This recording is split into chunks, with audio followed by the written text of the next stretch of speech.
You're gonna hang out over there in the dark end? The whole time?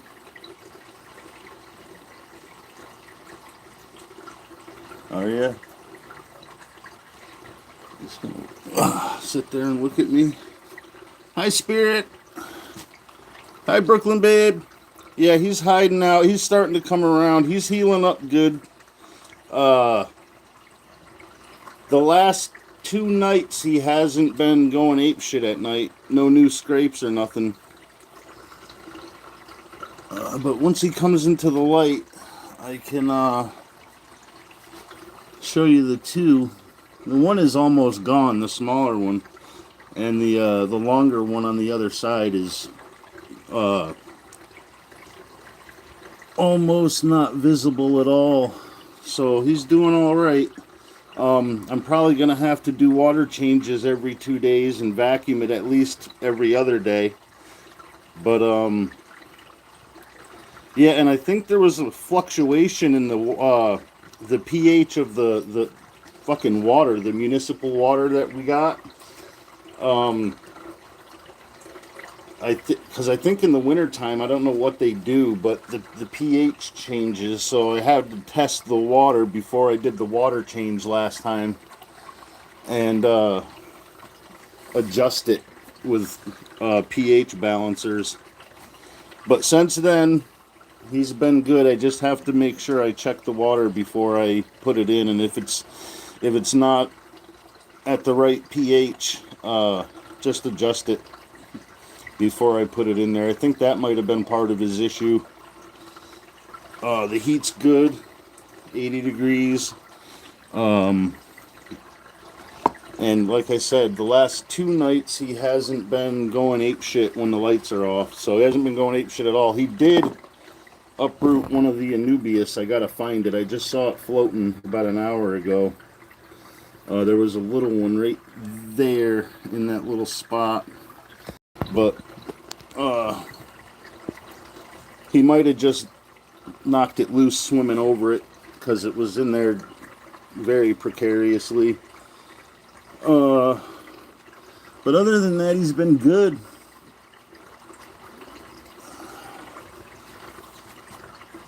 But yeah, he's staying just on the dark side.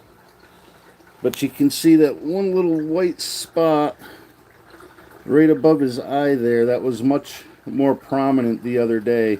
And the longer scrape on this side, you could just see it on him on the dark side here.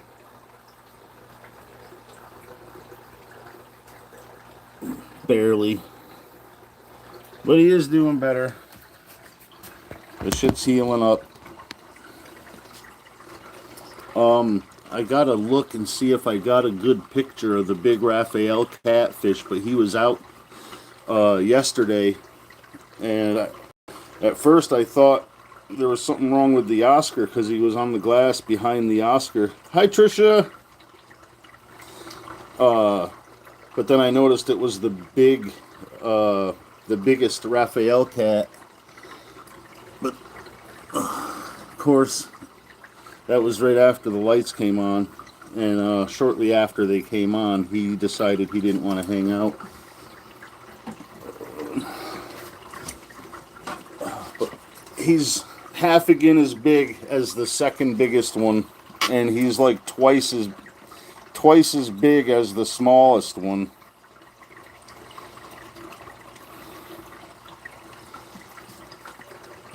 I think he's been hoarding the food.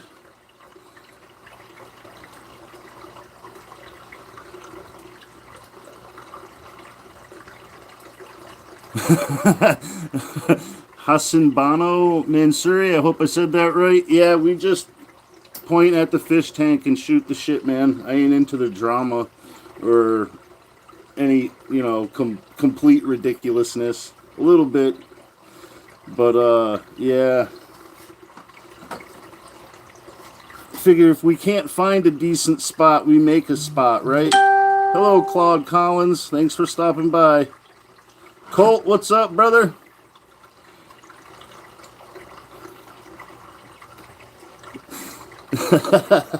Yeah, I'd have to.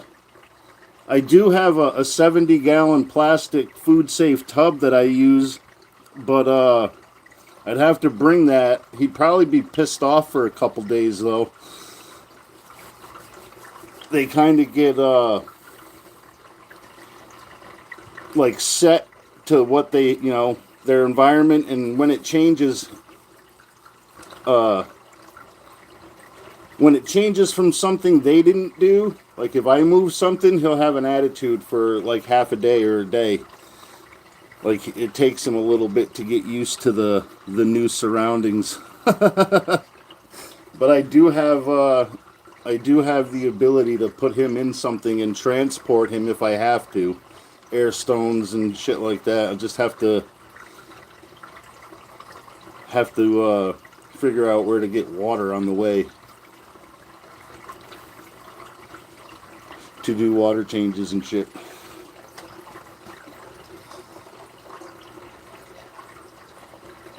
But yeah, I'm starting to wonder if the biggest net I have, which I don't think is really big enough for him. So I'm gonna probably have to get a bigger net if I do ever have to catch him out. I mean, I could get him out. I'd have to make sure I put my hand over the net. It's only about 7 inches by 5 inches, and yeah, he's about 9 inches long. So he would put up a fight and be able to get out, or maybe even rip that. That would work for my big angels, but he's a much heftier fish.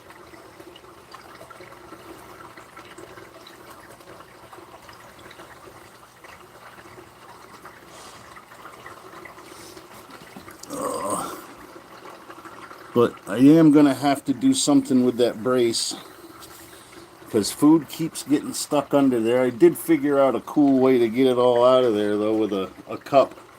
Just put the cup near the brace and sink it under, and when the water rushes into the cup, it sucks all the leftover food that gets stuck up there.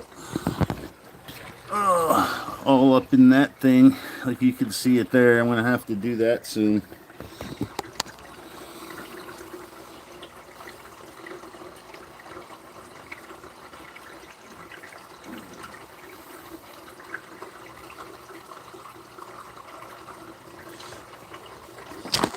Should go see if we have any frozen peas.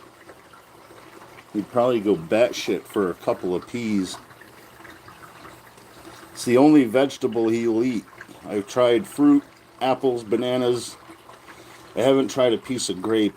I think I could use grapes. I'll have to double check. Blueberries, somebody said. I think we have some of them in there. But I should look and make sure what's good for him and try. I have tried some. Bananas he doesn't like. The apple he didn't like. I'm pretty sure I tried a piece of mango. He didn't want nothing to do with that either. But he likes them peas. He didn't like carrots.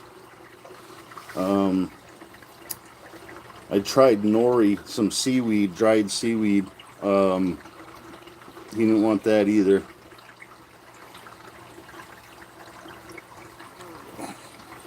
They're not supposed to be so picky, but he's definitely one of the picky ones. Why are you being shy today, dude?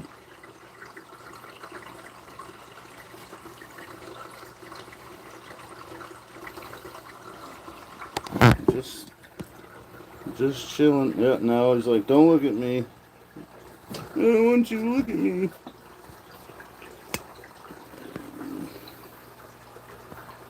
Well, people want to look at you, dude.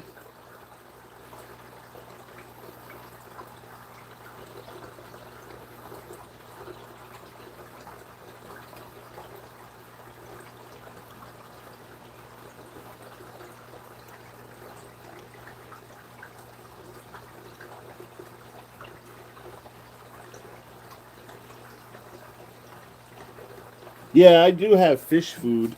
The flakes are kind of not really substantial enough for his appetite, but I do have pellets, which I'm gonna have to get more of those. When I first got these, they were a little bit too big for his mouth, but the bag's almost gone now. I got to get uh,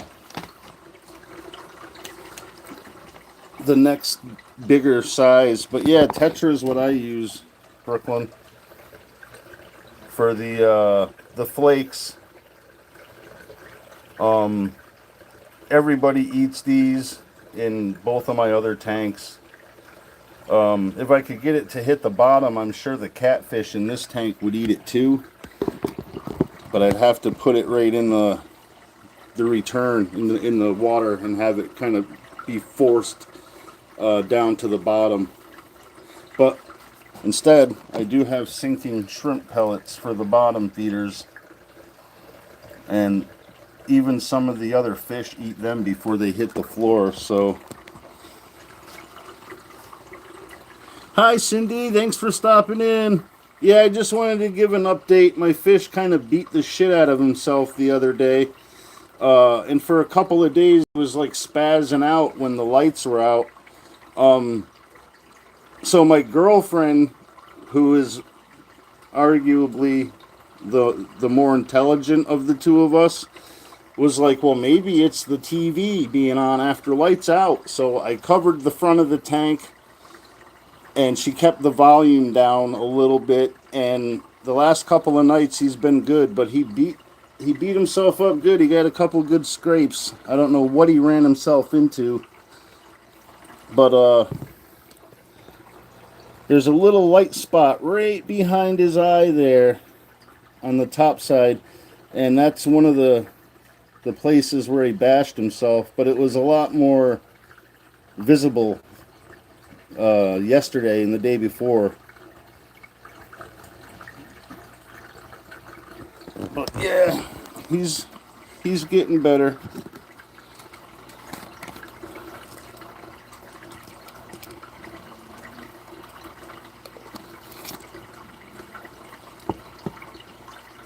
You don't want the mealworms? You're looking like you might want food. No? All right.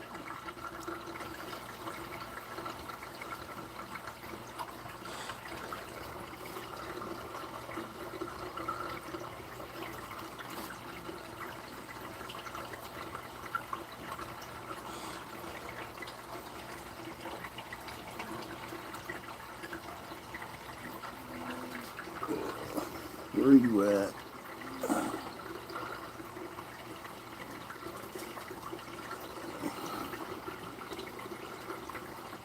They're all in their usual spots, the catfish. Out of sight, little bastards.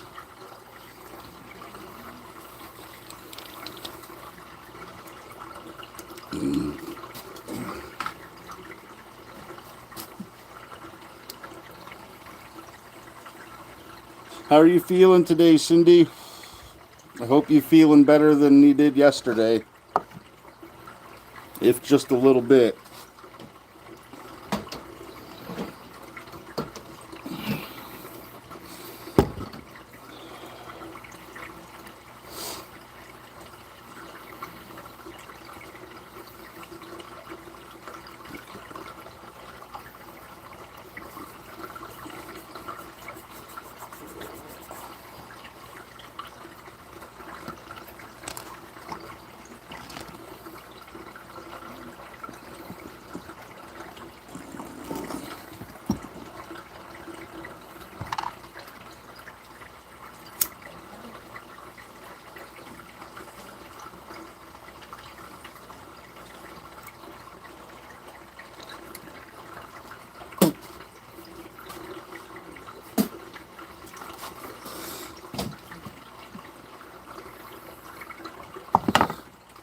Well, what little bit of help I can offer, I'm glad to be of service.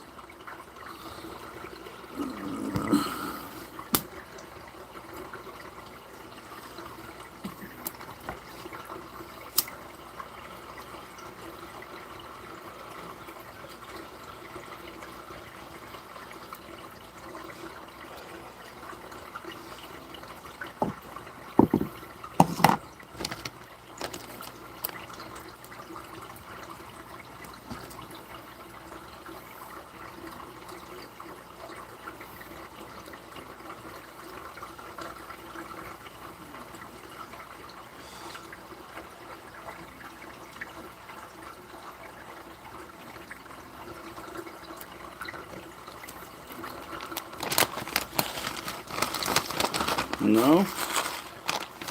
Alright, we'll leave you be. Let you do your thing. You want to be pouty, you can be pouty.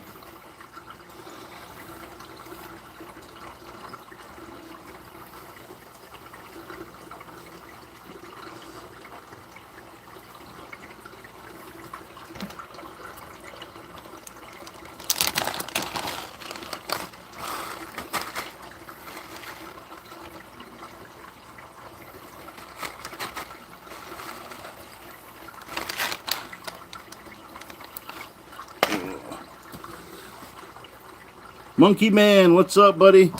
Appreciate you stopping by. How you been, dude? What the fuck am I looking for?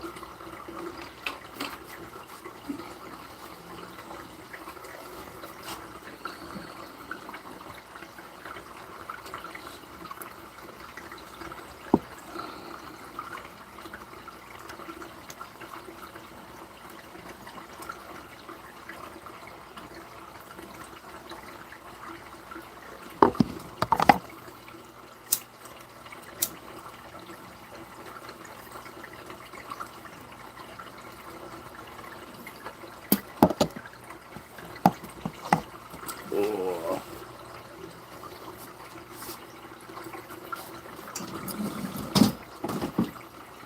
Oh, I gotta straighten this fucking mess up. Goddamn. Oh. But, I think I do need to put a little dimmer light on this one. That blue-green algae ain't going nowhere. I'm gonna try a couple of blackout days. Hopefully it starts to get rid of it.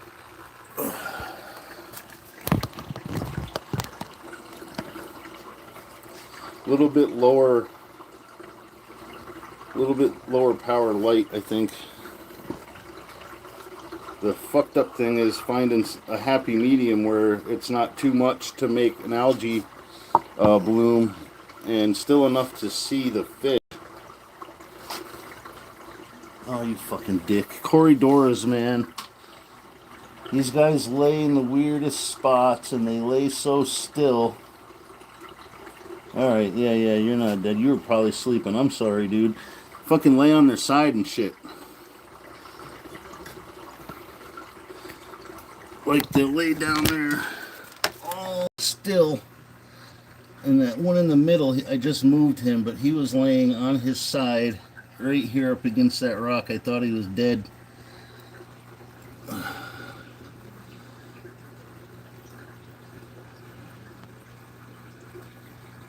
Yeah, they do that to me, man. They'll fucking lay crooked and they'll be so still that I literally got to get something, a piece of bamboo or something, and touch their tail to make them move. Fucking freak me out at least 2 or 3 times a week. Keeping me on my toes, I guess.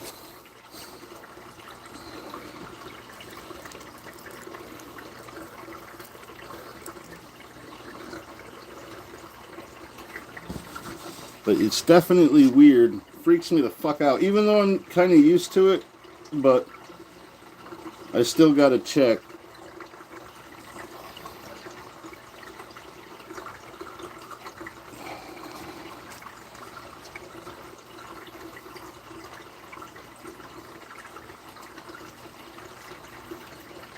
I really gotta figure out another way to put that planter too.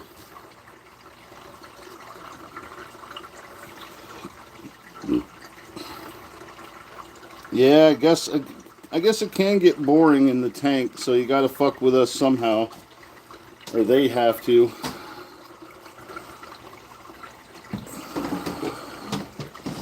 But they're cool little fish.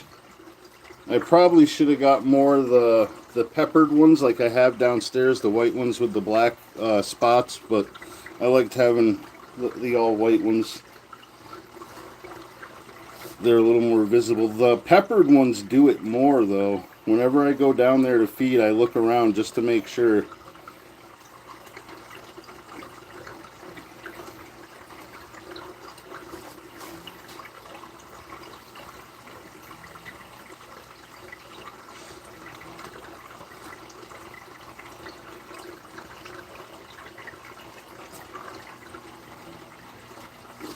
Joy of joys.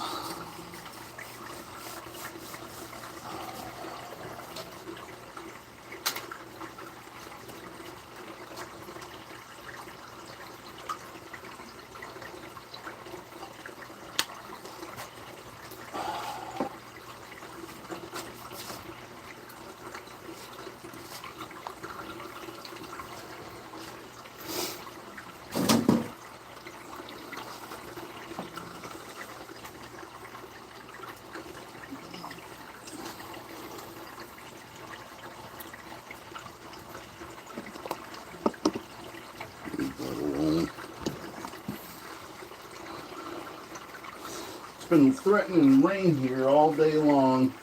It's been almost 60 degrees. Hi, Pegasus. Much love to you, too. Kind of just wish it would rain and get it the fuck over with.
Hi, Kathy Rebuilds.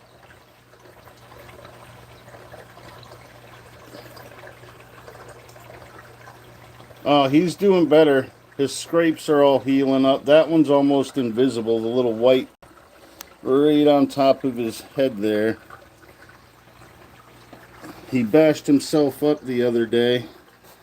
He started freaking out after lights out. I think some of it was the light from the television when his lights are out, and maybe the surround sound. But I cover it up, I black it out at night, and we keep the TV turned down lower, so if it is the noise rumbling from the surround sound, that it's not as stressful on him. And he hasn't, since we started doing that, he hasn't acted up the last 2 nights anyway. No new bruises or bashes on him, but I'm going to end up having to check the water as it comes out of the tap, make sure the pH is good, and if it isn't, I got some stuff to bring it up or to lower it. It's just a little bit of a pain in the ass because you got to keep fucking checking it and then adjusting accordingly. Yo, Monchichi and Jasper, what's up, fellas?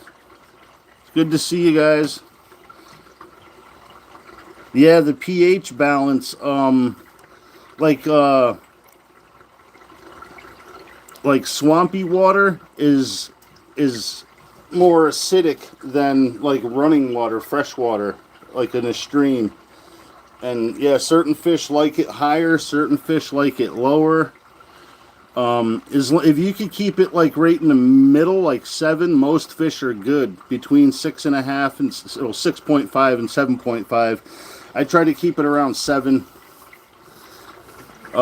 Most fish do pretty good unless they specifically need lower pH.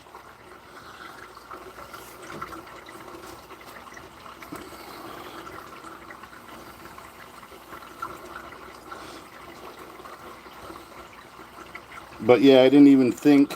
I don't know if it's in how they treat the water during the colder months or what, but the pH was barely 6. I think it was just 6, 6.2. And Oscars like it between 6.5 and 7.5. So I try to keep it around 7. And it stays pretty good, but whenever I have to do a water change, that's the only time it can really have a major swing. That might have been it too, because it was pretty low. And a quick change of like 0.2 to, can fuck the fish up, stress them out. So if it happens quick, so you got to kind of raise it slowly if you do have to raise it in the tank with fish in it. But the biggest thing with Oscars isn't necessarily the like water parameters and cleanliness, it's consistency. As long as they're consistent, it's when they start. They really don't like change of any kind. It'll stress them out a little bit. So, but the pH, yeah, it affects their breathing, I'm sure. I use this stuff, API pH up, or the pH down. Not sure exactly what's in it. I could probably, if I could pronounce the chemical names, find out, but there are other ways to do it too. You could use like crushed coral, either in your tank as substrate or in the filtration. There's a couple other things you could add. Wood. Wood affects the pH a little bit, which I would like to get a nice piece of driftwood. It's just a fact of finding one big enough. Yo, D, what's up, buddy? But yeah, I'd like to switch out the rocks for rounded rocks after he started bashing himself out. I still have to go out and look for those. But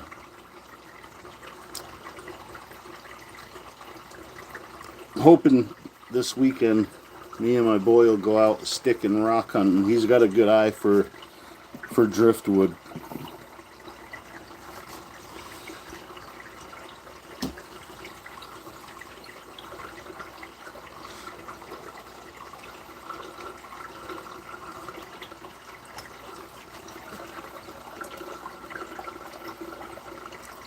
That's kind of slow. Need a bigger one.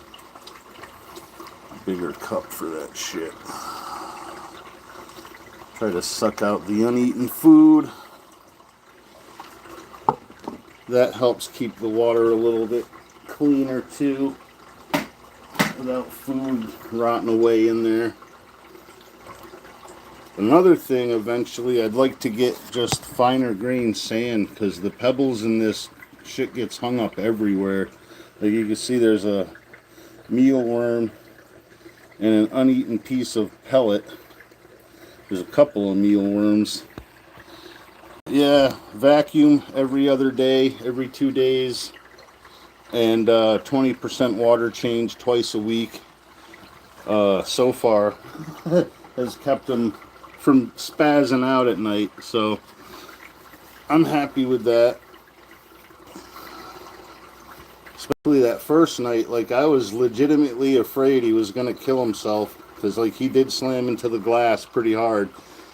He swam the full length of the tank as fast as he could, which is pretty fucking quick. He don't move fast usually, but he could go across that thing in half a blink. And yeah, he thudded into the other side. And I think he stunned himself a little bit, because it took him a few minutes to get right. Well, somewhat right. But then he kept spazzing out for about 15 minutes.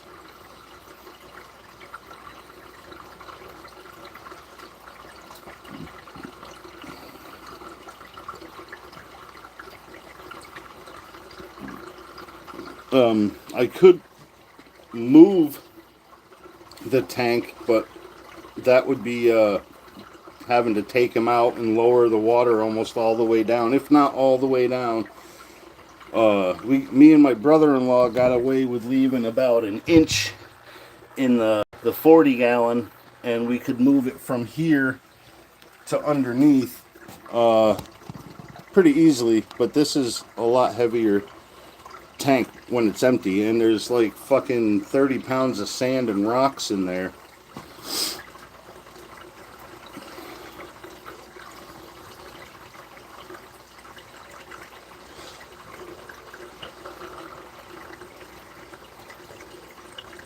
But looking back, I probably should have covered the left side of the tank with the background too, and I wouldn't have to worry about that side blackening out that side at night. I would just have to worry about the front. But whatever. Takes 2 minutes, and he ain't been going crazy, so I'll take it.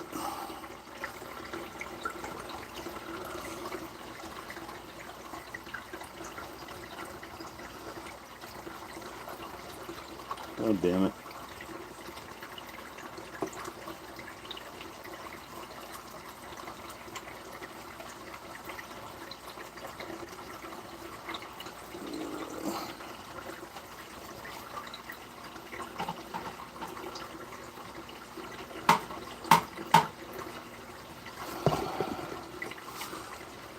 Oh, get the rest of that food out.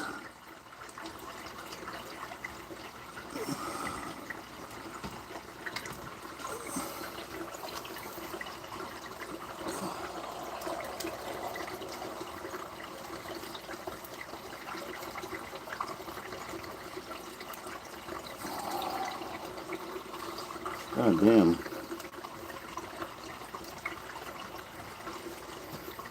Yeah. I'm gonna definitely have to vacuum this fucker out tomorrow. Yeah. Yeah, I definitely, like, we adjusted our whole fucking thing for Bella. She's old and she started not being able to go down the stairs confidently, and she fell about from halfway one time, just rolled down, and she's old as shit. So now we're an elevator. We just run her up and down the stairs. That's the only thing she really needs help with. So it's her fucked up sleep schedule though, since she's got them cataracts so bad she's nearly completely blind. So her sleep schedule is fucked.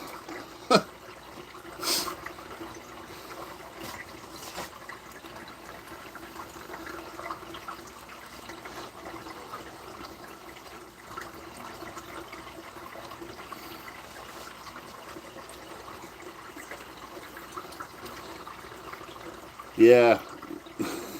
And how fast you can scramble to make that modification, you know? I had an outlet blow on me. Just an old outlet just shit the bed, fried. And it was going to be a little bit before I could get a new outlet and replace it. And I had the fish tank plugged in there. And yeah, scrambling to find an outlet with a cord, and that's not too fucking far away, so you're not, overloading the cord.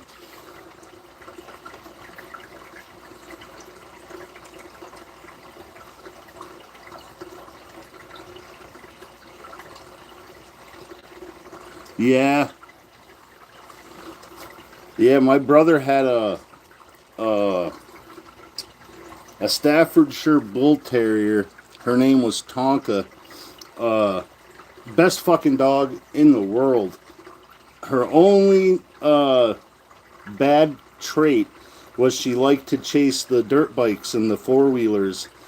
And she would grab onto the tire when she catched up to the four-wheeler, and it ended up rolling her a couple times, and I think she fucked something up because one day she just got up and she walked in the house and laid down, and when my brother woke up the next morning, she couldn't use her back legs, and then when he took her to the vet, yeah, she ruptured a couple of vertebrae down by her hips, and there was really nothing to do for her.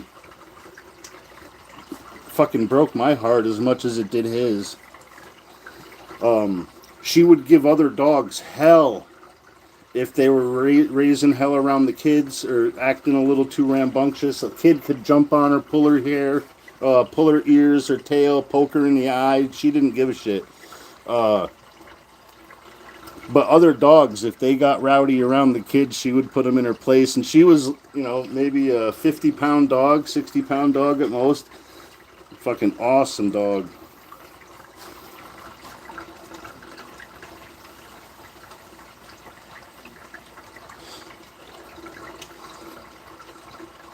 Yeah, she was a good girl too, man. Just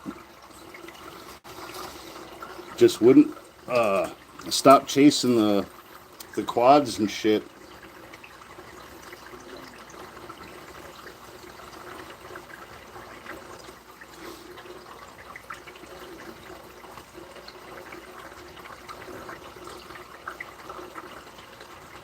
Most dogs quit when they realize they can't catch something, but she was fast.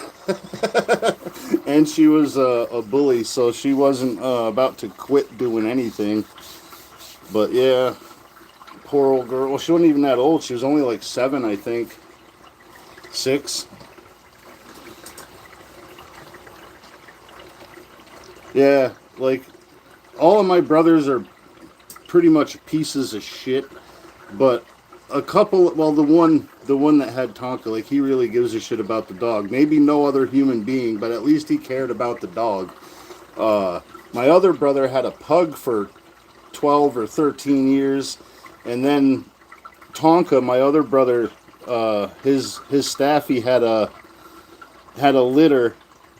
They bred her with an American bulldog, and he caught one of the puppies and forgot about the pug. Like, the pug was his best friend, man. It pissed me off. He ended up abandoning him at my house, full of tumors. So I ended up taking care of him, but, having the vet put him down and stuff. Because he was running around shitting blood, and I'm like, well, I called my brother, he didn't answer. I took him to my vet, and he said, Mike, if you didn't bring him in here within like an hour, he probably would die on his own. So I'm like, well, if you could give him the shot and let him, go quietly, I'd appreciate it. But yeah, I didn't talk to that brother for a couple of years after that, other than to tell him what a fucking scumbag he is for forgetting about his fucking dog.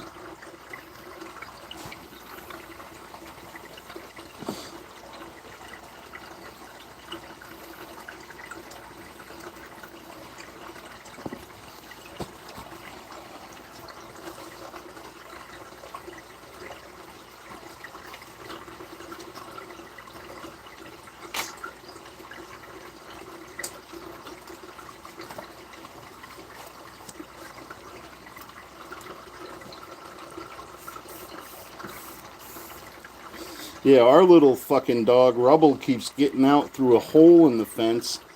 I found one. It looks like one of the big-ass woodchucks that live in the backyard pushed his way through the wire. I mean, it's not very rugged shit anyway. It's more stuff you would put up around like a flower bed or your vegetable garden. But it's good for my little dogs. But yeah, the woodchucks forced his way through, broke a couple of the welds on the wire, and Rubble goes right through. Patched one on one side, patched one on the other, but he found another way. He goes up the street and plays with the big dog up the street. He don't go far. It's literally, I could see him from the front porch, but he ain't supposed to be running around loose all willy-nilly and shit.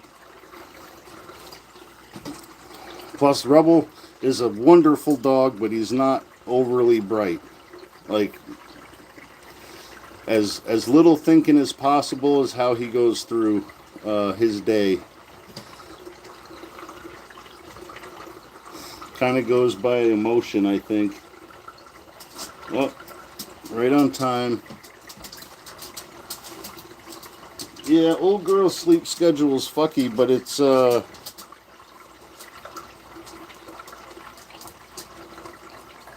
routine. Roughly the same time every day. Old Bella.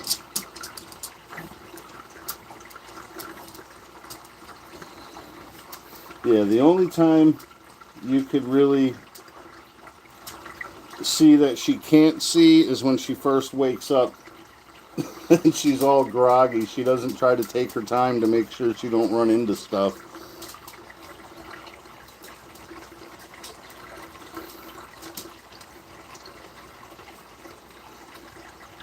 You want to go back downstairs? I might have to take her downstairs. Come here, Bella. You want to say hi to people before you bring it downstairs? Oh. Come here. We'll say hello to people. Flip the camera. But this is our old girl. She'll be 21 next April if she makes it. She might have another loose tooth. I think that's what's happening with the tongue right now.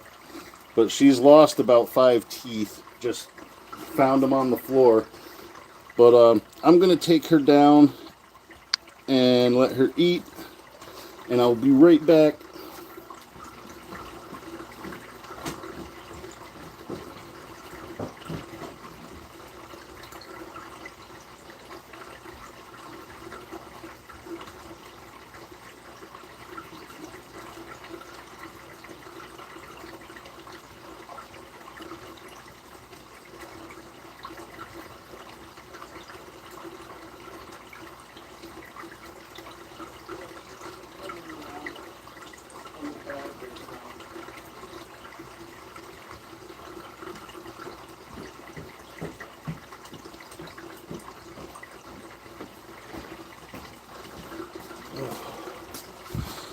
Yeah, she was 10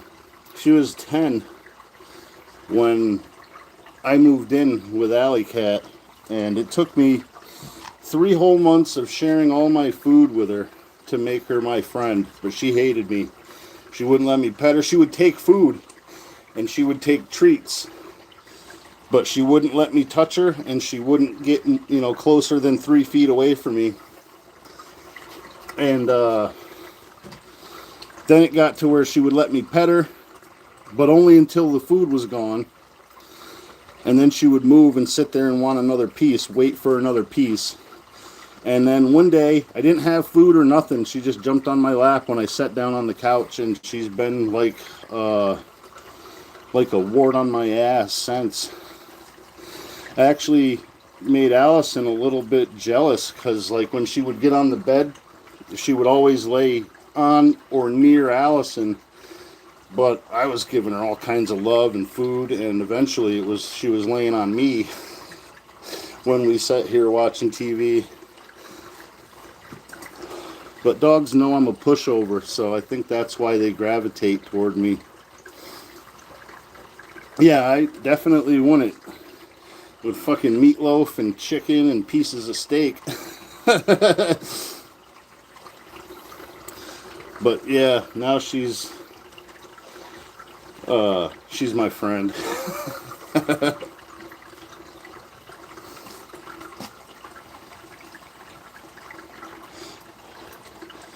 But yeah, she wasn't even she was just starting to get a little bit of gray in her face when I met her, but now her face is all white. All the tan is pretty much white now. She used to be black and tan. Oh yeah.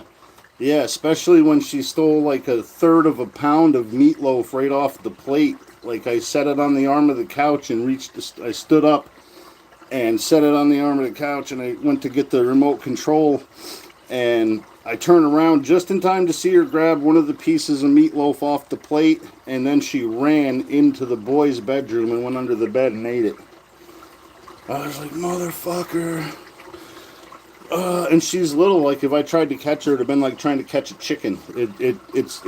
It sounds easier when you think about it than it actually is when you attempt it. But yeah, Allison tells me she likes to go for a ride in the car, so I brought her down. I took a run down to the gas station, and she didn't mention that you can't let her get out, because if she gets out, she's going to treat everybody like they're trespassing on her yard. And that's exactly what she did. Ran up to everybody individually and barked at everybody like they shouldn't have been there. And then I had to wrangle her up. That was a scene, I'm sure. I would have liked to see the security footage of that from the gas station. But she had to make sure everyone knew she was there and did not approve of their presence. So that was the last time I took her anywhere where I would have to get out of the car unless someone was with me. I never took her by myself again.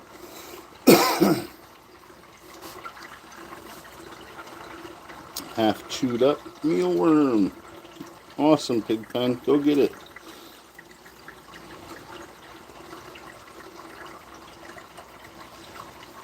Do you want some mealworms, dude?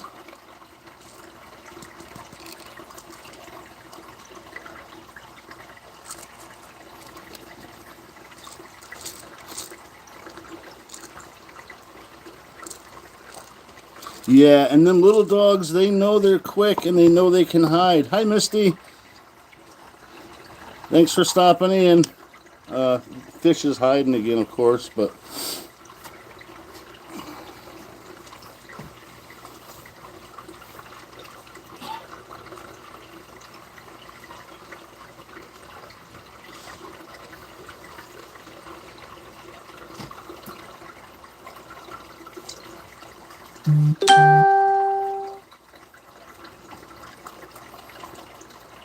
I threw you some worms in there, dude.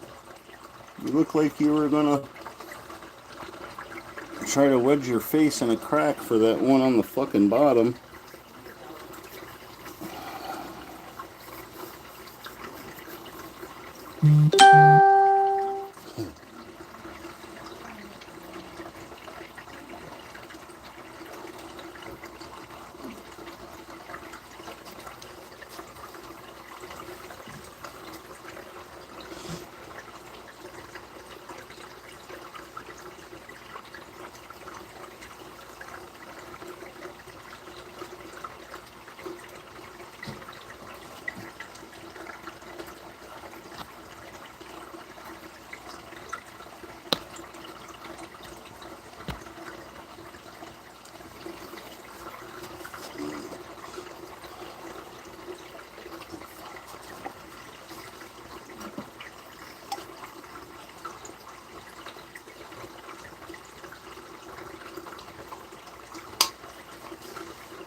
Oh yeah, Kathy did get a puppy not long ago.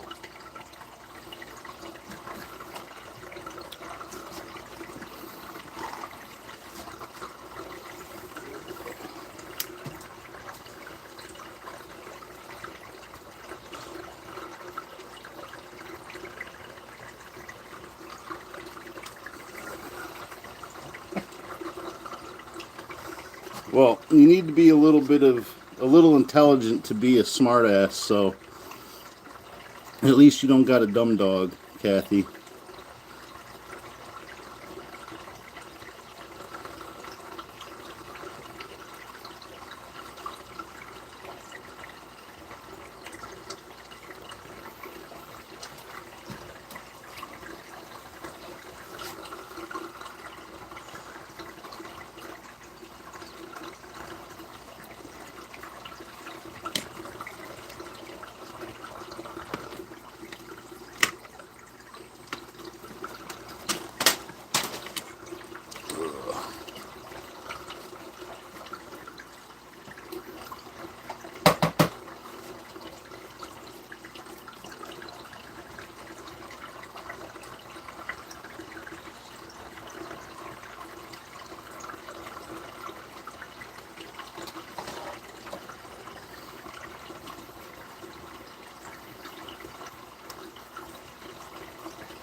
Yeah, yeah, I love German Shepherds. And I love mixed breeds. And yeah, if you got a Shepherd mix, you got a good dog.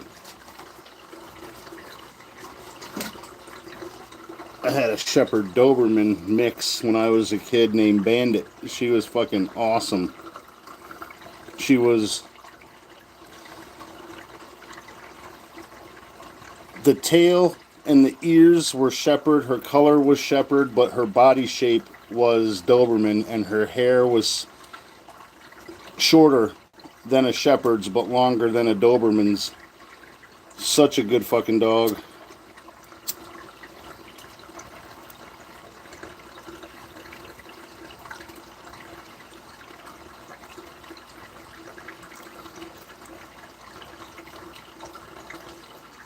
Yeah, she was great. She would never pull on the leash. I got her from my grandmother's friend.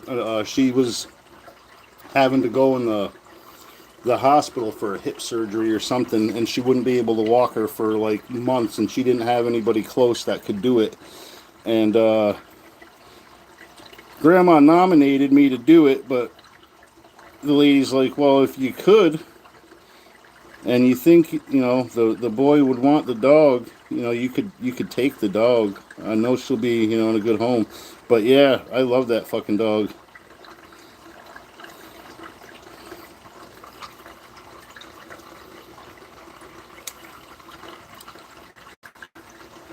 She was probably about 70, 75 pounds, not overly huge, about average for a female.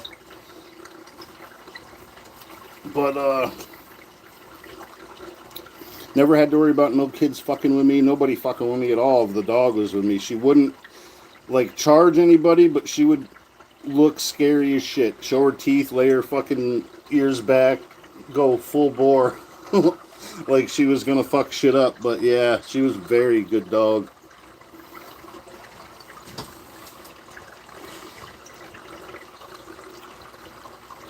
We had a fence between our yard and the place next door, and it was a bar, and they kept all of their empties stacked up out back, and they had problems with people jumping the fence when they were closed and stealing all the empties from the other side of the fence on the other side of the building. But once we got her, that shit stopped. The bar owner was like, "Man, I'm glad you got that dog. They all think that she's inside the fence." I'm like, "Good."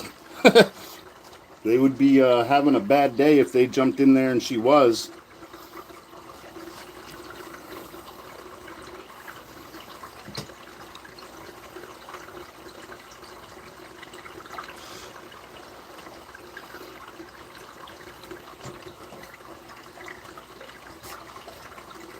Yeah, a big dog's bark has the same reaction as like racking a pump shotgun.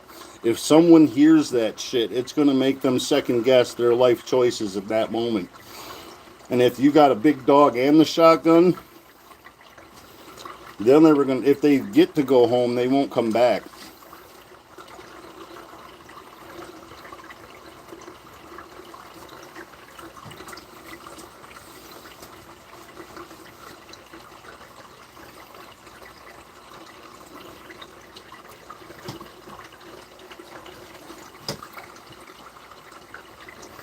Yeah, she was real good at letting us know if something was moving at night in the yard and it shouldn't be.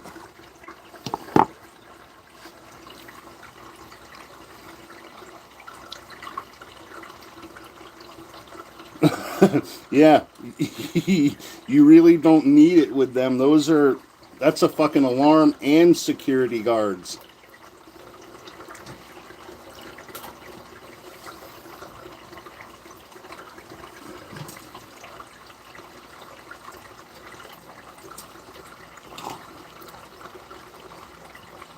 Yeah,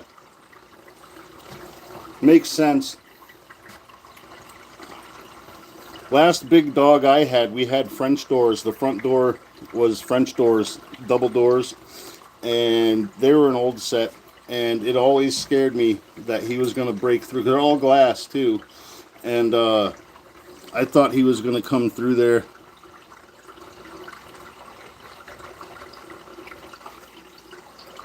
Yeah, Kathy, I think he was like a Great Dane mix. He was massive. I'm 6'4", and when he would jump up and put his paws on my shoulders, like his head was level with mine. He was probably 150 or 160 pounds. He looked ferocious. As soon as you came in the house, he would flop over and show you his belly and want you to rub it. But when you were knocking on the door, he looked like he was going to rip your fucking head off when you came in the house. But he was the biggest, sweetest, dumb fucking dog.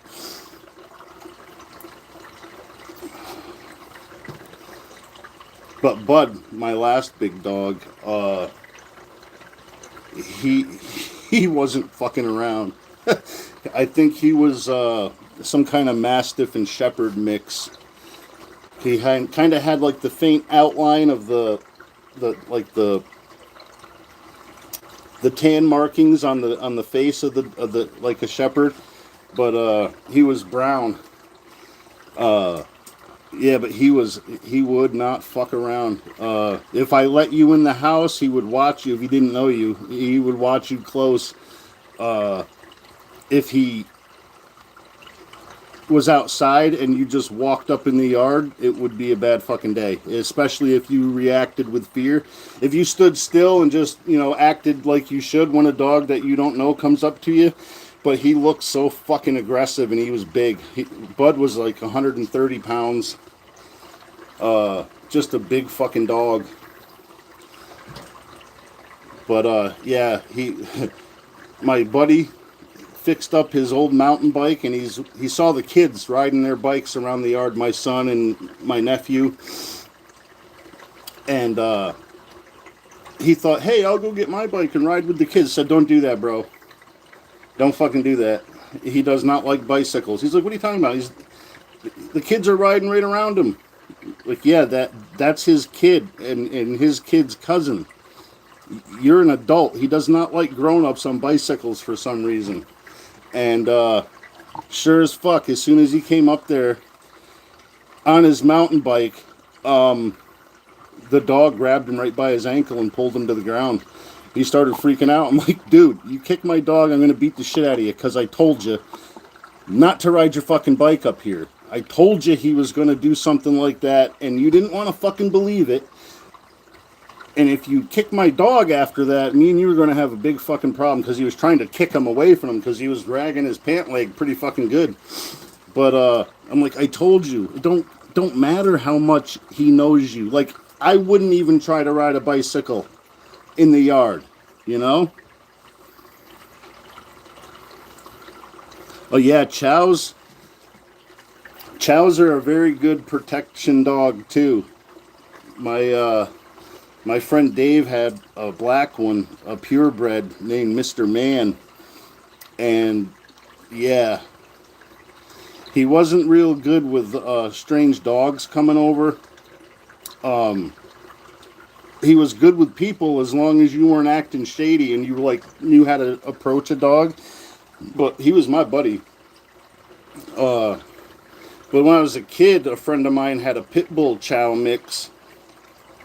He named him Trouble because he was always getting out of the fucking yard, over the fence or through it, and he would go getting into fights with whatever dog he ran into. Yeah, no, if they're socialized, they're a great dog.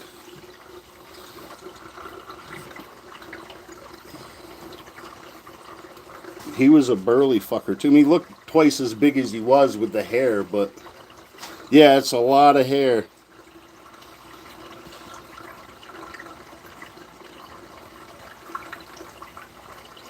When he'd lay on the floor, you'd think he had like a bearskin rug till you got up and seen the heft of the dog. Big fucking dog. Yeah, he needed brushing every day. Twice, I think they did it. All right, Kathy.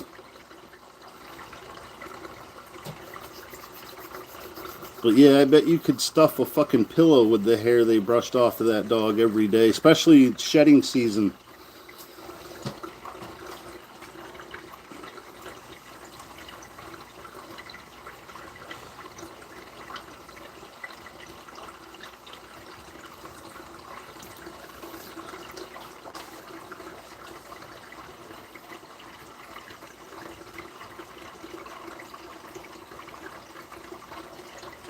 I think that picture probably still down behind the fucking bed.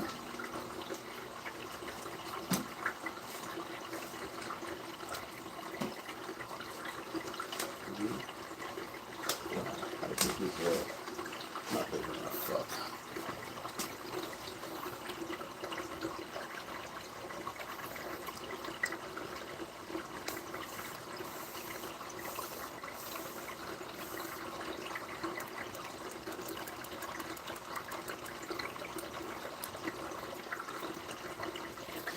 I really want to get another big dog, but our little dogs that we have at the moment will not react kindly, especially if I get a puppy.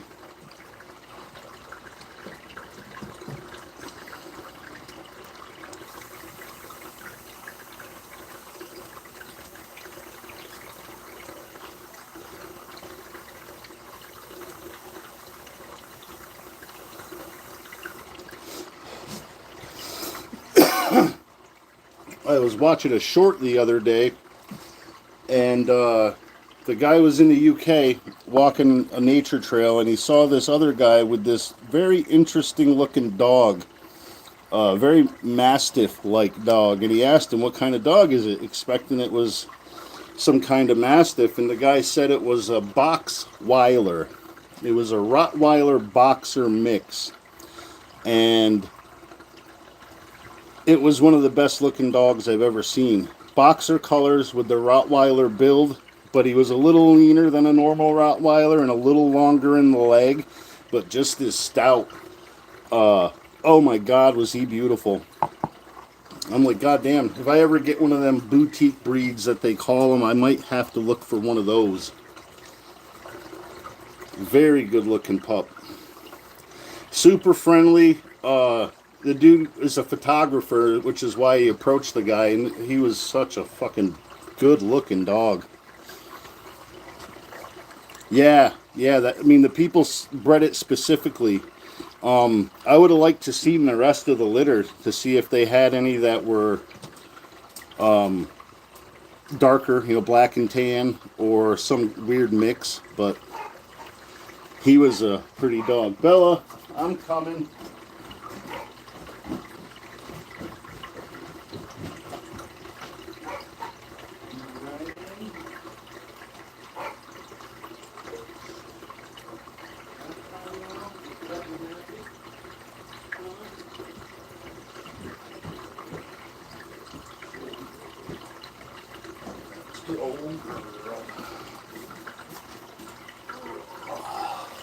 All right.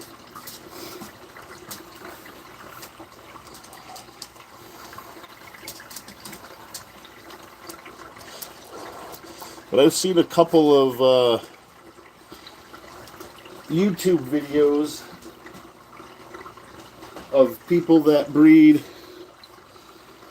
like their own breeds, and they take like 7 different breeds of Mastiff and then consolidate them all into one dog over time. But I don't know, they had something like 16 years in, and they got actual breeding stock of the type of dog that they want.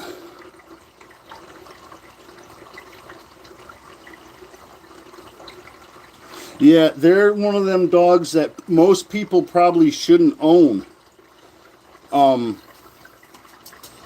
They're the ones that I have had experience with have been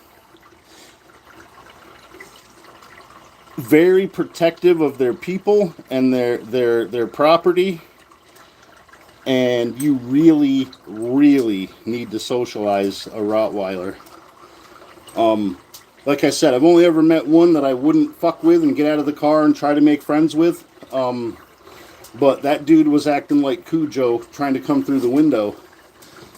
But the rest of them were good.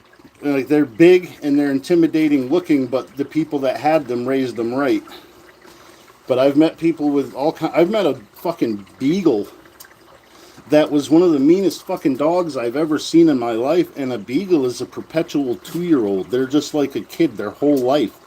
This thing was mean as shit. I don't know who, my mother had him. She got him from some neighbor of my cousin's. I don't know what the hell they did to that dog, but he was a mean son of a bitch. I have never met a mean beagle in my life. Till then. Yeah, it's in the breed. There's lots of breeds that you can get if you got the money. It doesn't mean you should have them. Like you see people getting these big ass livestock guardian dogs, and they don't got any fucking livestock or property. Like that dog is a purpose bred dog. Most purebreds are, and the bigger ones generally have a job. They're bred to do a task. And anything outside of that task, you got to teach them to override their instinct. But yeah. And that's another dog that's overbred. Pit bulls also are overbred. People end up fucking getting severely inbred dogs or, really low quality genes because they just breed them too much and too close. Siblings to each other, mothers to daughters or mothers to sons. And I knew people that ran basically a Siberian Husky puppy mill, but when their dogs were full grown, they looked weird. They weren't as big as a Husky should be.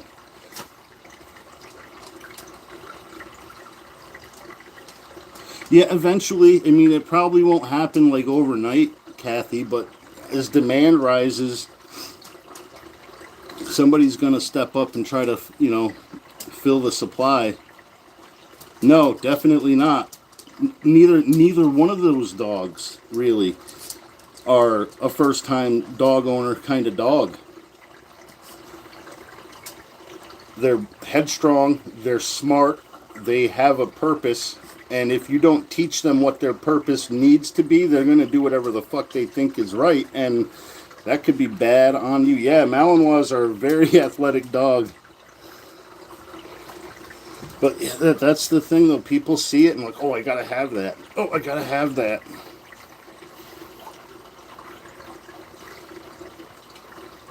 Like, I love big dogs, but there's certain dogs that I will love from afar because, like, there's a lot of training that goes into them.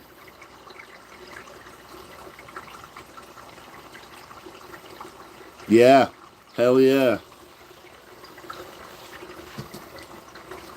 I worked for a guy with 2 border collies, and he would just let them out in like a 20 by 40 foot run during the day, like a big fenced in area, and then in the mud room, at night, and they ended up tearing holes through the sheetrock. He let them in the kitchen. They dug up his linoleum, pissed all over the place, but he didn't give them anything to do. And you got a smart dog that's bored, gonna do something to occupy itself, and they tried to get out, digging through the sheetrock. But I'm like, dude, you really, you shouldn't have a dog that's smarter than you. It just doesn't make sense. Those dogs are unhappy as fuck. Like, and he lived out in the sticks. Like, he could have got a herd, not a herd, like a flock of geese, and train the dogs to herd the geese as, just something to give the dogs something to do. You let them out and let them fucking herd the geese.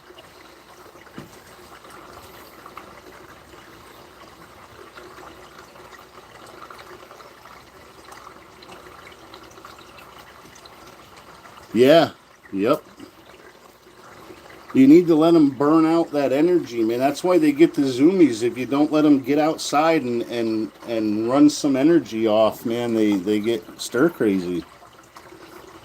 I remember coming home from work, and Bud, my last big dog, like he wouldn't go to the bathroom in the house, and I'd be gone for 10 hours. You know, I come home, we'd go out, we'd walk down the road about 300 yards to a big fucking cornfield, and if there wasn't any corn in it, it was a hay lot, so he would just run. He'd run 4 or 5 times around this 10-acre lot before he got tired of running, and then he would go swimming in the creek on the backside. It didn't matter if it was February or, August. He was getting in that fucking water. Remember lots of times having to make sure he stayed in the kitchen before so all the ice could melt off his fur.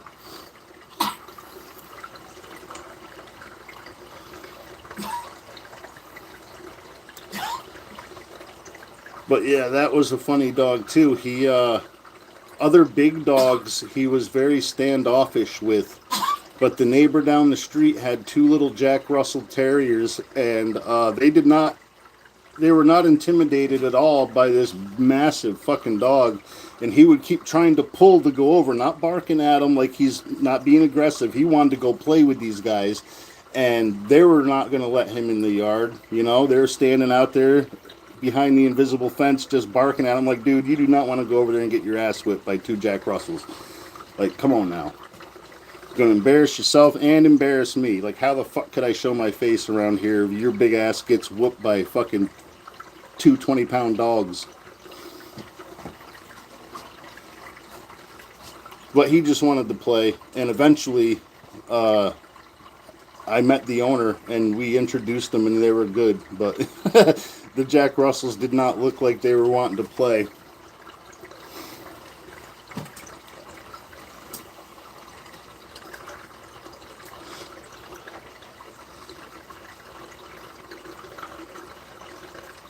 But that dog, I tried not to socialize him with certain people, because I know some people that are fucking thieves, namely my brothers, and I lived in the same building. So when they would come over, I had a big ass dog crate, and I would put him in the dog crate, and then I would cover it so he couldn't see out. I didn't want him knowing my brothers at all, because if they tried to come in the window, he would definitely let them have it. So they're always like, why don't you let me play with your dog? Because you're a thief, dude. I don't want him knowing you. Well, that's fucked up, man. What's fucked up is I can't trust you not to climb in my window when I'm not home. So now if you do, you're going to leave a piece behind.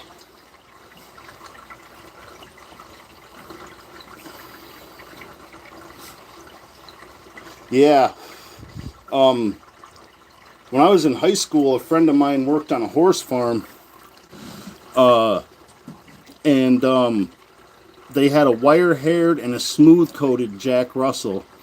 And one day, they both chased a woodchuck down into his hole, but only one of them came back out. And the horse farm owners were freaking the fuck out, jumped on the backhoe and started digging it up. And that dog ran into a woodchuck that was bigger than him. He looked like he went through a fucking meat grinder. He was so cut up. He was dead when they dug him up. But yeah, the woodchuck got backed into a corner and gave him hell. But yeah, that was a sad fucking day, man. They're always running up to you, wanting to be loved or having a stick thrown.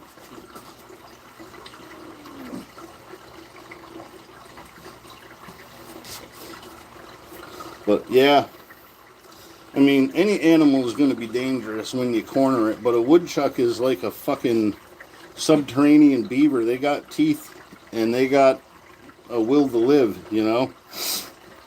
And if they're cornered, they will fight back.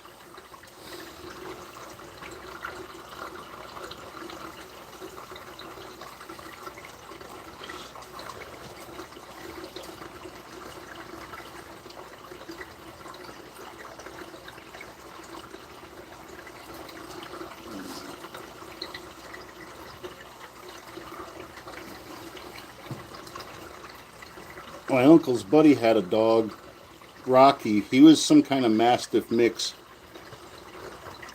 And he would run around on, he had a horse farm, kind of like a retirement stable, boarding farm type thing. But he would run the 300 acres or whatever the property was that he had, and he would catch and eat woodchucks. And after about, I don't know, 4 or 5 years old, he would eat the woodchuck, and he would start with the guts. And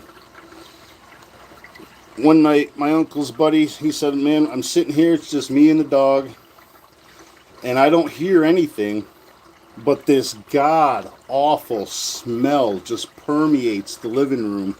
And he's laying right in front of the wood stove, and the fans are on circulating the heat. And he said, "Man, the whole house smelled like something was dead. Like, like, like I had a gut pile, like a deer gut pile sitting right by my feet." He's like, "Man," and then his head, he picks his head up and lets out the loudest, longest fart I've ever heard out of that dog. He said, "Man, I made him get the fuck outside." He said, "Then I had to start watching him. And when he would catch a woodchuck, because he was a very well-behaved dog, he would drop it and let Jay, inspect it first. So he would keep an eye on him, and he would make him drop it, and he would gut the woodchucks. Because the guts from the woodchucks were giving him wicked, wicked gas. And I'm like, dude, I could just imagine. Like, dog farts are nasty as it is. But he's been eating woodchuck guts. Ugh, goddamn. That dog was funny, too. He'd go over to my aunt's house, and she had 4 fucking big-ass cats, like 15 pounds plus, each one. And barn cat stock. He would go and sit under the kitchen table and, like, stay out of their way, because he didn't know how to deal with those fucking cats. And my uncle, whose buddy Rocky belonged to, would come with him with his little... he had a Yorkie poodle mix. Jake. It looked like a Yorkie with a perm. He would give them cats hell. The cats would go after Rocky, and the little dog would go back after them. But Rocky wasn't going to jump on the furniture and go where the cats could go. Until they jumped up on, like, the gun cabinet or the fridge, he was right behind them. Back of the couch, back of the chair, over the coffee table. Jake didn't care. If you wanted to be an asshole, he was going to show him what an asshole was. But yeah, it was funny. The little dog was actually a little bit lighter than the cats, and the big dog was fucking scared to death. It was hilarious. Yeah, they got big hearts. Sometimes too big for their own good.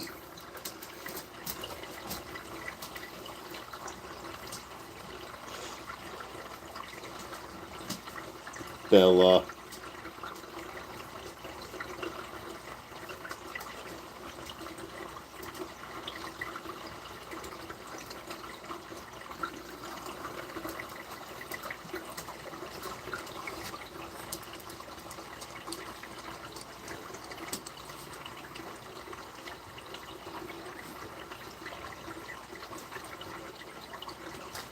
I just covered you up. Here. There. Yeah, definitely my favorite animal. I mean, I'm an animal lover in general. But yeah. I hate when I hated not being able to have a dog. Like, I've had to move and be places, and luckily, if I ever did have to rehome one, which was only once, I had family that would take them, and I could still go see them, But usually I'm the dude people call when they have to rehome a dog. But when I couldn't, I lived in Saratoga, New York for, I don't know, 3 or 4 years, and I couldn't have a dog where I lived. Well, I couldn't have a me-sized dog where I lived. I could have like a Chihuahua or, something small like that. I'm like, well, I already got a cat. I don't need one that barks. Yeah, it's weird not having one when you're, especially when you're a dog person. It's like you feel that part missing.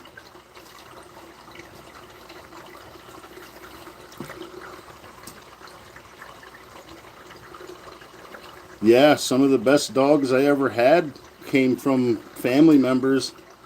Well, shit, the three very best behaved dogs well, Ringo wasn't very behaved, but he was very friendly. Uh, I had a little dog named Penny. My uncle gave me because he couldn't move with her. Uh, Probably the single best behaved dog. Never tugged on the leash. I would never. I mean, I could just let it drag behind her. She would stay right next to me. Uh, Never barked at anybody while we were walking. Never, like I said, never tried to tug, run away. Uh, if you knocked on the door, she would bark 2 or 3 times and then wait for it to open. She wasn't a really loud dog, and we had a cat that would fuck her up. It it broke my fucking heart. Uh, just out of the blue, this calico cat would just light her up, and the dog never hurt nobody. She was so sweet.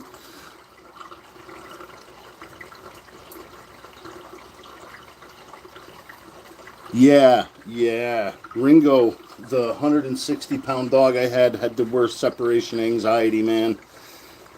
All the garbage would be, if I didn't lock it in like the bathroom when we left, he would take the garbage and get it all over the fucking floor. He could get into the cabinets. Uh, so the dog food was in a lower cabinet. He would open it, get it out, and it would be all over the floor.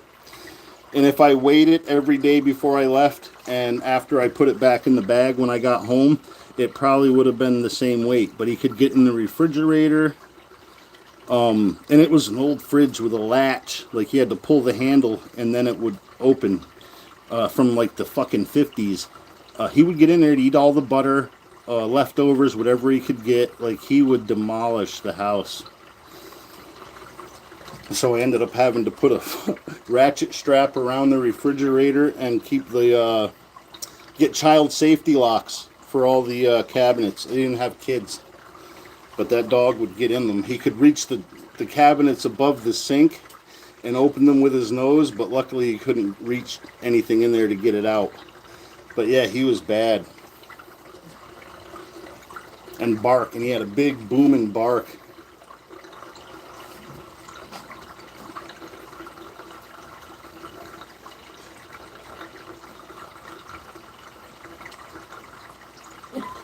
Yeah, hell yeah, Kathy.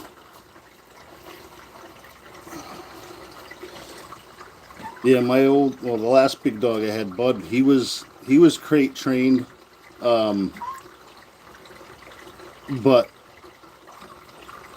basically when he knew he did something bad, because he would get into shit if you left him alone for over an hour, but an hour or less, he wouldn't really fuck around, but after an hour, he would start snooping. Like he's gotten the peanut butter and chewed that whole thing up like it was a chew toy. It was a full jar of peanut butter that was damn near empty and chewed to shit.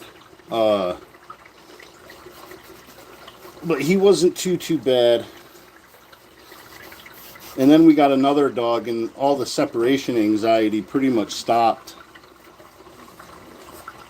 But so if I caught him, he would run to the crate because it was like timeout, you know. But he kind of liked it. He would sleep in there, go in there on his own.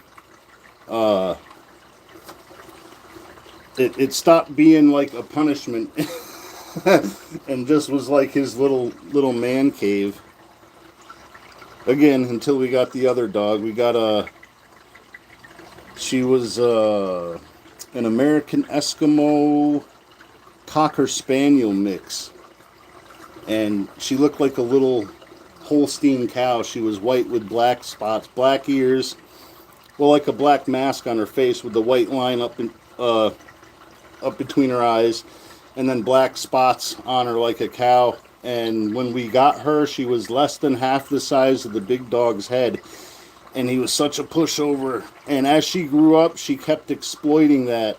And eventually, when she was about a year and a half old, like I would have to throw 5 frisbees in order for the big dog to be able to catch one, because she would be right out there, and she would snarl and snap at him so he wouldn't go after it. He was such a punk when it came to that dog. I seen him go for a frisbee. She went for the frisbee. She grabbed his upper lip and he took off running to try to get away from her, but she already had a hold of him. And he dragged her like 30 feet. She was trying to stop him. Her legs were, trying to dig in, and he just looking at me like, I don't know what to do, bro. She let go, and he was like, fuck her, man. So I'd have to leave her in the house if I wanted to play with the big dog, because he liked frisbee. He liked to fetch sticks, but same thing. If I was throwing sticks, I'd have to find 5 or 6 sticks, and she would pile them all up, catch all of them. Well, not catch them, but go get them, and then she would put them in a pile, and then she would bring them all back to that same pile. So the frisbees, I was going around one summer everywhere I saw a tag sale, and if I found frisbees, I was buying every frisbee I could fucking find, because I would need multiples. For him to catch one, I'd have to throw 4 or 5 for her. So I'd throw one, take a step, just turn in a circle and just keep whipping the frisbees. But yeah, he was good with the little dogs. It was the big dogs that were sketchy.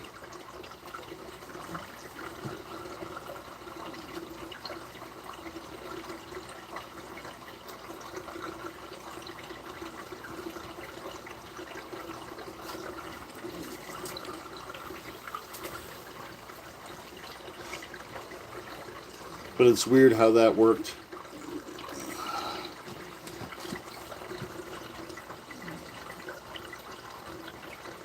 It was so funny, though, when she was a pup, he'd be laying there, she would be ragging his ears and grabbing on his tail, just doing whatever she wanted. He'd lay there like a dope.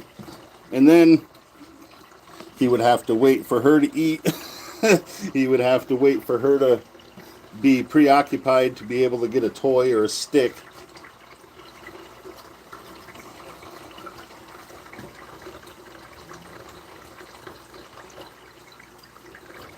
Yeah, she was great, other than the fact that every time she had a bath, you would have to make sure you left her in the house till she was dry. Because if she got outside, she was rolling around in the dirt and coming back in covered with mud. You'd have to do it all over again. And she had kind of long hair, so that really sucked.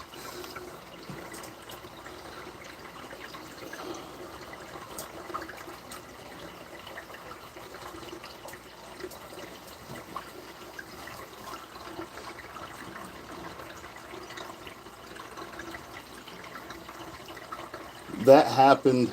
My mother had the American Eskimo female, and a buddy of mine who lived, I don't know, about a half a mile up the road had a tuxedo, I think they call them, black and white Cocker Spaniel. Yeah, and he would get out and roam the neighborhood. She was in heat, and he was in the yard, and yeah, very cute puppies.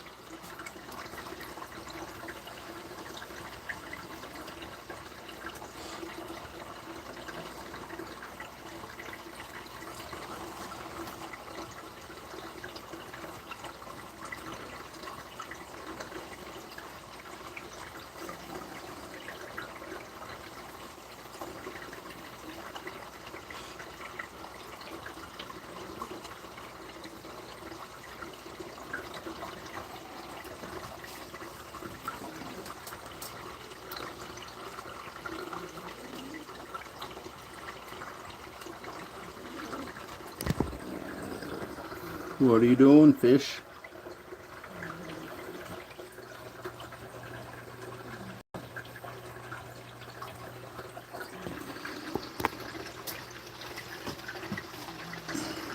Just patrolling, dude.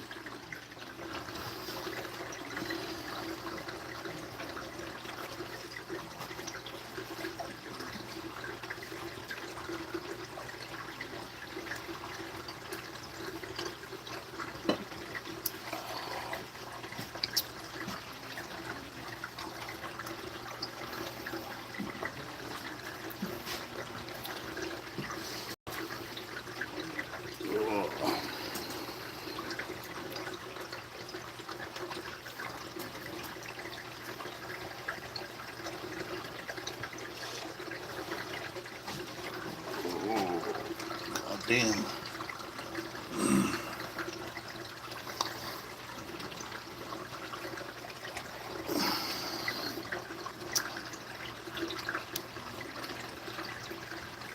God damn it.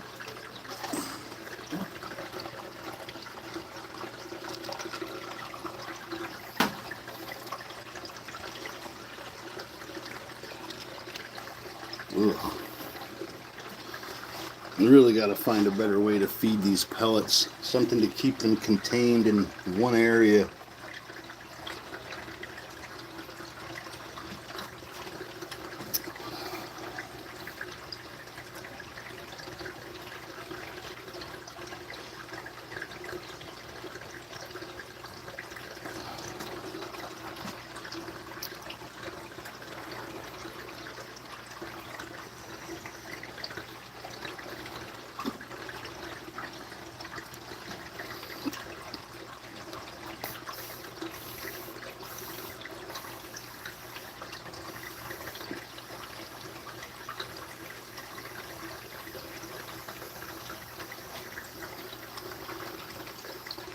All right, Kathy, thanks for coming in.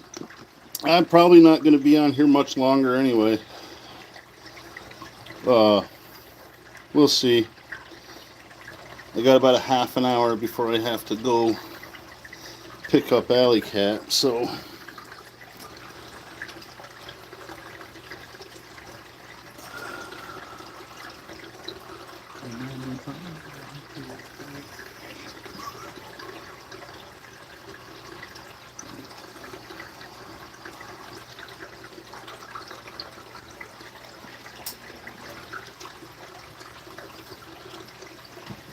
actually, now that I look, there are 2 plants missing from here. Actually, one I stuck in here because it wouldn't stay down. I tangled it in the roots, but I don't see that. And I don't see the other Anubias he knocked loose.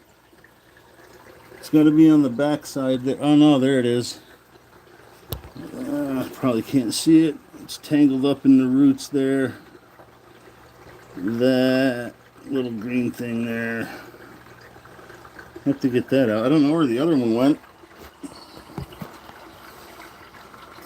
It's basically one leaf with a little bit of rhizome and a root.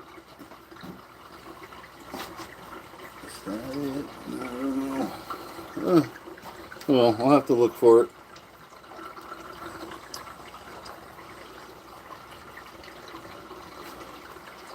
Wedge it between them rocks better this time.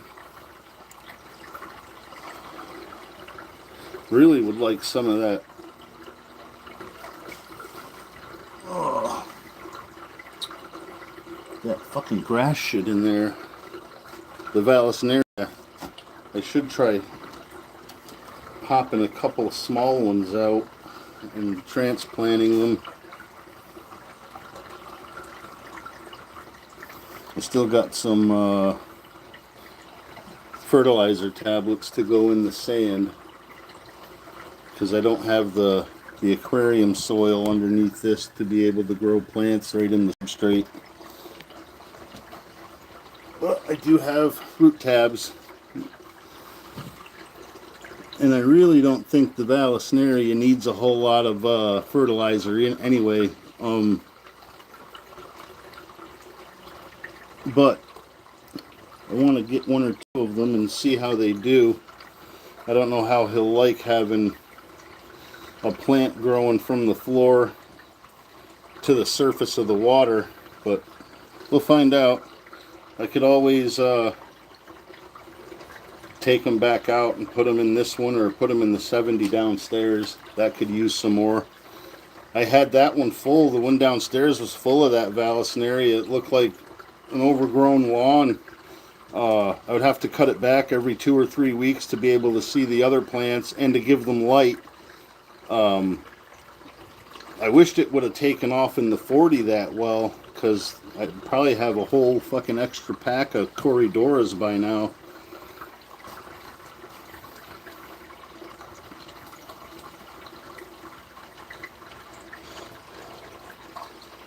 Because they did breed in the one downstairs when it was covered with the Vallisneria.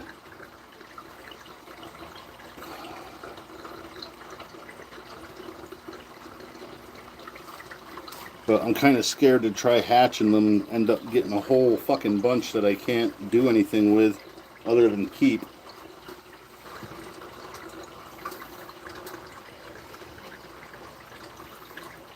I mean, one batch would be okay, but if I did multiples, I would probably screw myself.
Oh.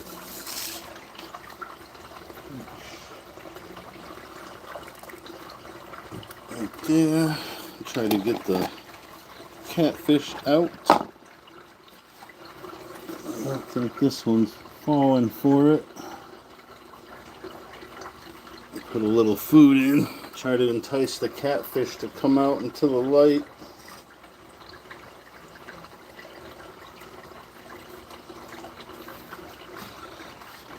I really wish they would just stop being so shy. But he might fuck with them when they're out too long too. I don't know. I haven't witnessed it, but... Or they're just comfortable. But I know that one is good size. I got a decent picture. I think I'm going to have to look through my camera roll when he was out yesterday morning.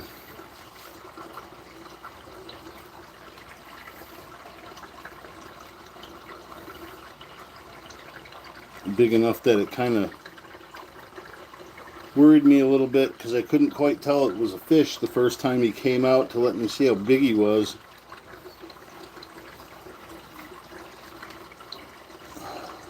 But he's noticeably bigger than the other two. It's scary how big he got. But I think that, because this is a tunnel,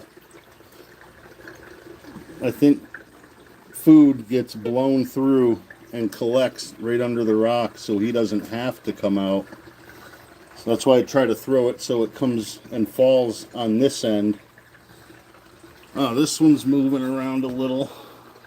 Or was, the prick. He coming back out. Hey, there's the one leaf I was looking for. Yeah. He probably came out and grabbed what he could when I wasn't looking.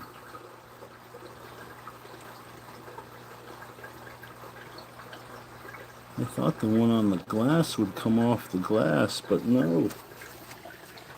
And of course, they gotta be jerks.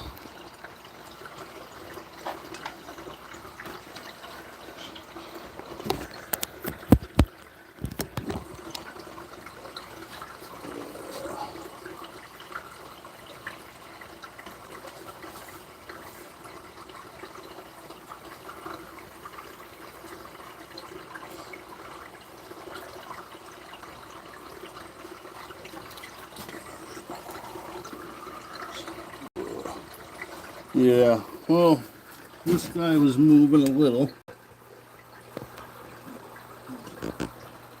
Very little. And that guy didn't even come off the glass. He likes it next to that heater.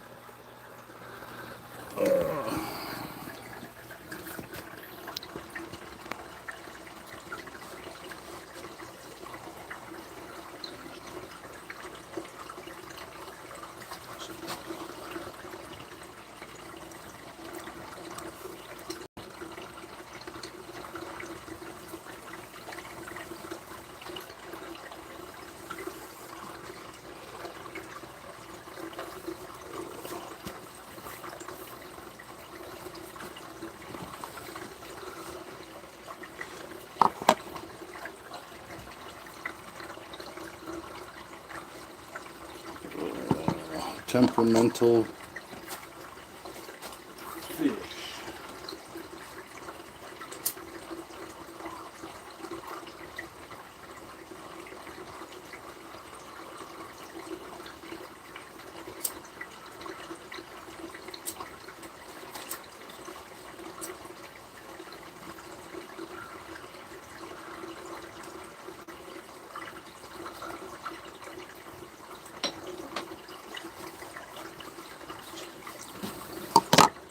Oh.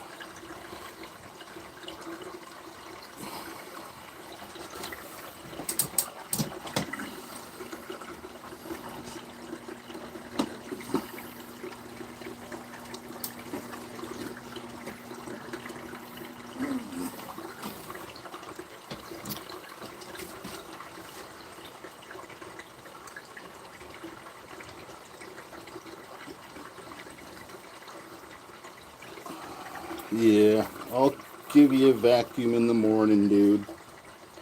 I think that's probably why you're mopey.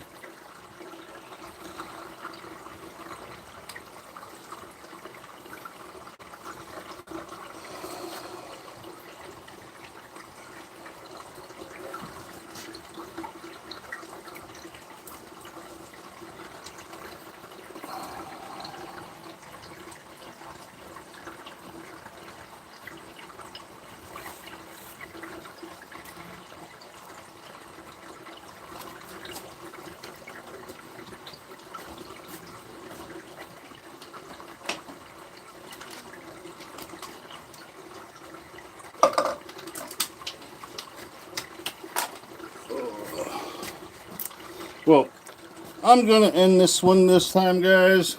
I don't know. I'll probably come back in a day or two to see what's happening. If he starts acting batshit again, I'll probably be back by tomorrow. But thanks for coming in, guys. I appreciate y'all. And I'll see you next time. Have a good night, fuckers. Well, thanks for hanging with me, BB.